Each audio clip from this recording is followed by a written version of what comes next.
गुलजार,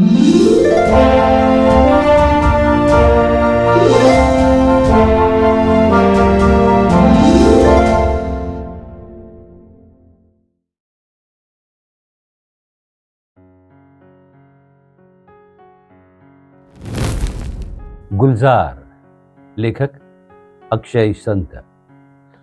गुलजार वो जो एक शायर था, वो उम्र कम कर रहा था मेरी, मैं साल अपने बढ़ा रहा था। किती वर्ष झाली ही गोष्ट सुरू होऊन? दीना नावाच्या छोट्याशा गावात सुरू झालेली ही साठा उत्तराची कहाणी मुंबईतल्या पाली हिलवरच्या बॉस्कियाना नामे बंगल्यापर्यंत येऊन पोचली आहे आणि अजूनही पाचा उत्तरे सुरूच आहेत. अजूनही तळव्यांवर फाळणीतल्या रक्तांचे ओले डाग दिसत राहतात. अजूनही आत कुठंतरी चरचरत राहतात सुकलेली दुःख. अजूनही गावाकडच्या पारावरच्या गप्पा रुंजी घालत राहतात रात्रभर खोलीत, आणि आठवणीची शाई कागदावर अलगद उतरत म्हणत राहते, आंखों में जल रहा है क्यों, आंखों में जल रहा है क्यों, बुझता नहीं धुआं, उठता तो है घटा सा, बरसता नहीं दुआ.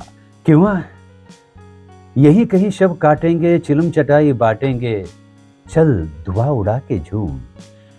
एकाच धुराची ही दोन रूपं एकाच लेखणीतून उतरलेली सारी कहाणी काही सांगता यायची नाही, परंतु साधारणपणे सारांश असाच. तुमसे मिली जो जिंदगी हमने अभी बुई नहीं, तुमसे मिली वो जिंदगी हमने अभी बुई नहीं, तेरे सिवा कोई न था, तेरे सिवा कोई नहीं. रात्रीच्या निमग्न आभाळावर एक कवी शब्दांची नक्षत्र चितारत होता.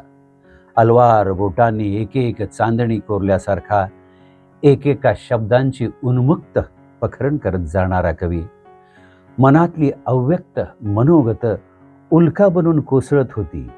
प्रत्येक उल्का म्हणजे एक एक अनवट वळण, कधी राधेचं, कधी वीरेचं, कधी गालिबचं, तर कधी फैज, फराज, मीरचं. किती सहज म्हणायचा तो. खामोशी का हासिल भी एक लंबी सी खामोशी है, खामोशी का हासिल भी लंबी सी खामोशी है, उनकी बात सुनी भी हमने, अपनी बात सुनाई भी.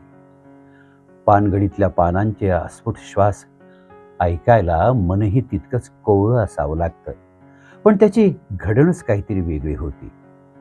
जिंदगी तेरे गम ने हमें रिश्ते नए समझाए, जिंदगी तेरे गम ने हमें रिश्ते नए समझाए, मिले जो हमें धूप में मिले, छाव के ठंडे साए. सुखदुःखाची मूठ बांधून केव्हाच तयार असते.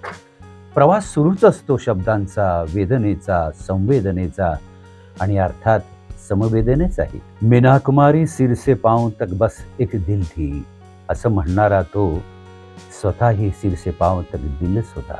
अजूनही तसाच आहे तो कवी. माणूस म्हणजे त्याच्यासाठी असीम अथांग अवकाश आणि मन म्हणजे सतरंगी इंद्रधनुष्य. त्या इंद्रधनुष्यात तो एक एक रंग भरत जातो.